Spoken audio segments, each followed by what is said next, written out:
Hi, this is Gwen Fisher, the instructor for Environmental and Occupational Health 6639, Occupational Health Psychology. Welcome to Module 5. In Module 5, we are talking about job attitudes and work design. This is Module 5.1, in which I will provide an introduction to job attitudes. The agenda for Module 5.1 is brief. Simply, I'll provide an overview of job attitudes, first trying to provide some background about what are job attitudes, and most importantly, why do they matter, especially for understanding occupational health psychology, worker health and well-being, and total worker health. By the end of this module, you should be able to define what job attitudes are, as well as understand how and why job attitudes are relevant and important for understanding well-being at work. The whole reason why we are covering job attitudes in this course is because they are important for understanding well-being at work. How? Well, we'll get to that. Stay tuned in, please. Now I would like to ask you a few questions which are already posted on the discussion board for this week's discussion in Module 5. If you have already completed or answered the questions for the discussion this week, then feel free to move on and advance past this slide. In the meantime, please bear with me, especially if you haven't. So the first question I have for you is, what is your dream job? If you could have any job in the whole wide world, what would it be? What are the characteristics of this dream job of yours? In other words, what makes it your dream job and why would you be so excited to have this job?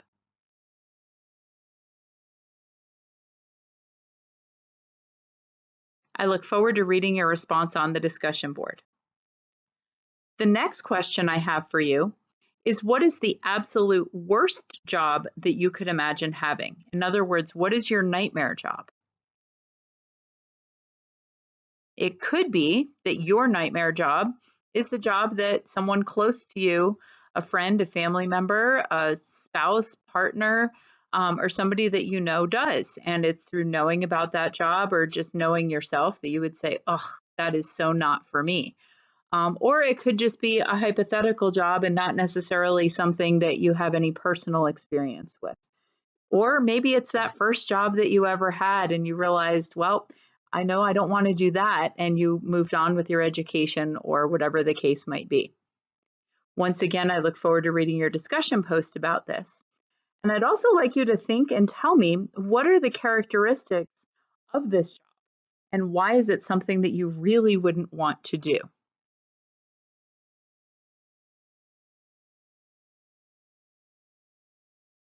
So what are job attitudes? If you've completed the reading for this week, then you certainly know the answer or hopefully know the answer to this question. But just to summarize and review, job attitudes refer to feelings or beliefs about a job, the organization we work for, our supervisor, or another aspect of the workplace. An important or key aspect of the definition of job attitudes is evaluation. In other words, are the feelings or beliefs positive or negative? It's possible to have attitudes or beliefs about lots of things, just about anything, in fact, from political leaders to sports teams, or maybe your family or in-laws. But in this course, we're focused on job attitudes because we're talking about work.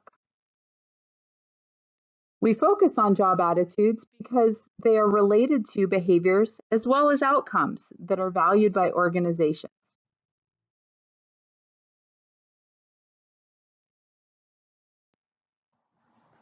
So on the last slide, I indicated that we know that job attitudes are related to behaviors. But why? Well, hopefully this will help clarify the reason if we look more closely at where a job attitude comes from. Job attitudes are thought to have three parts. They include our cognitive, which is based on our beliefs, our affective component referring to our emotions, and a behavioral component. In other words, our intentions to behave in a particular way. For example, you may have a positive attitude toward your manager. You may believe that he or she is rational and fair. In other words, that's a cognitive evaluation. You may feel a sense of liking and loyalty. That's affective. And you may intend to continue working there and work extra hard to help your manager. How you work or how you act is the behavioral component. So if you think back to what we talked about in Module 3 when I explained cognitive dissonance, that same topic comes up again. In other words, people prefer for their attitudes and behaviors to be aligned. Otherwise, we experience what is called cognitive dissonance. And this refers to the discomfort that we experience when our attitudes and our behaviors are not aligned. For example, if you feel really strongly about caring for the environment and you would like to try avoid using plastic bags, but yet imagine on your next trip to the grocery store, you find yourself having to use plastic bags at a store. Maybe you would try to rationalize your use of plastic bags by saying, well, I usually bring my own bag, so just once in a while is okay. And then push the inconsistent behavior to the back of your mind. Or you could change your attitude. Maybe I'm not so green after all. Or you could change your behavior and return the plastic bag. Nonetheless, having behaviors that conflict with your attitudes doesn't always feel so great. It can be uncomfortable, and it can pose a threat in terms of social psychology to one's self-image.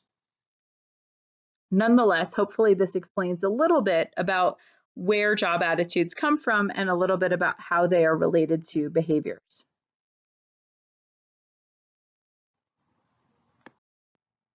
A question that naturally arises is, how do job attitudes influence behaviors? So a question that naturally comes up is, how do we get from that point of we develop the attitude and then turning around to what happens next? This is where the theory of planned behavior comes into play. The theory of planned behavior was developed by social psychologists back in the 1980s and 1990s, and it has been an important contribution to understanding the concept of behavioral intentions and to identify factors that contribute to how we decide or how we end up acting.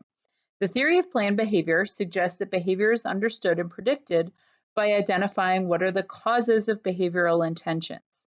Specifically, our attitudes, norms, and perceived control over the situation affect our intentions, which in turn affect behavior.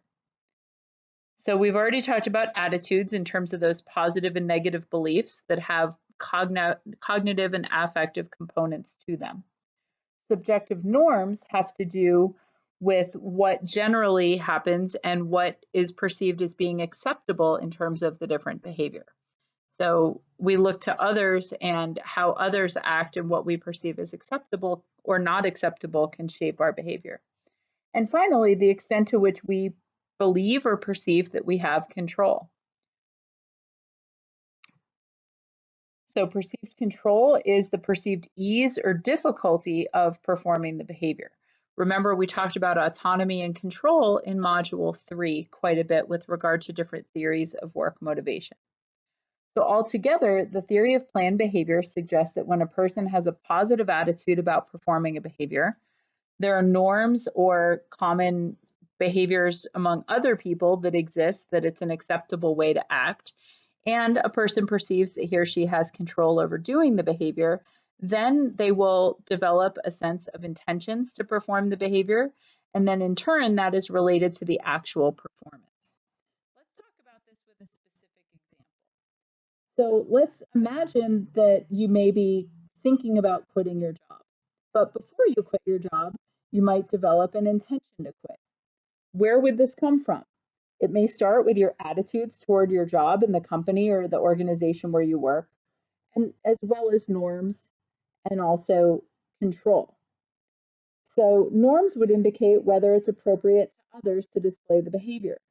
Would other people approve or disapprove? For example, if you are still paying off student loans or you have other financial goals and you're the sole income earner in your family, you may feel that your family needs for you to have your job and you can't afford to quit. So the norms for your family might indicate that an intention to leave your job may not be a good thing. In terms of control, there are other various factors at play. So you might feel that due to the economic circumstances like a recession and high unemployment, even if you wanted to quit, it might be challenging to find a new job. So you might think about waiting and not quitting now. So in other words, not having control over how quickly you might gain other employment. Hopefully this makes sense.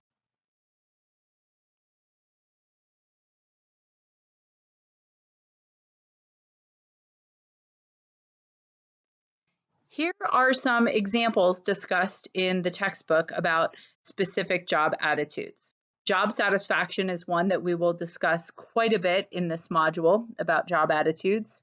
And others include organizational commitment, which is the degree to which an employee identifies with and feels involved and committed to the organization they work for, as well as work engagement, which refers to how dedicated, absorbed, excited, and passionate we are about our work. Job attitudes include job involvement, otherwise known as work centrality, which refers to how central work is to one's life and how important work is to one's self-identity and self-image. Organizational support refers to employees' beliefs about whether the organization cares about them. And finally, turnover intentions, just like we talked about with the theory of planned behavior and intentions to act in a certain way, turnover intentions are simply whether we desire to quit our job or leave the organization altogether. One thing you may be wondering is how these different job attitudes are related to one another. What this slide shows is results from a recent meta-analysis, a study that was done by Christian, Garza, and Slaughter in 2011, and investigated whether job satisfaction, organizational commitment, and work engagement are really just different ways of saying more or less the same thing, or if these represent different attitudes. Based on a meta-analysis across multiple studies, this particular study concluded that these are positively correlated, such that as perceptions of organizational commitment increase, so do perceptions of job satisfaction and vice versa, and same thing with work engagement, but that each of these three different constructs represent three different job attitudes. In other words, they are not all the same thing. That concludes Module 5.1 with an introduction to job attitudes. In Module 5.2, I will talk a bit about measurement of job attitudes and go quite a bit outside of the textbook and the reading to talk about how we measure and assess job attitudes. Thank you very much for your time and attention.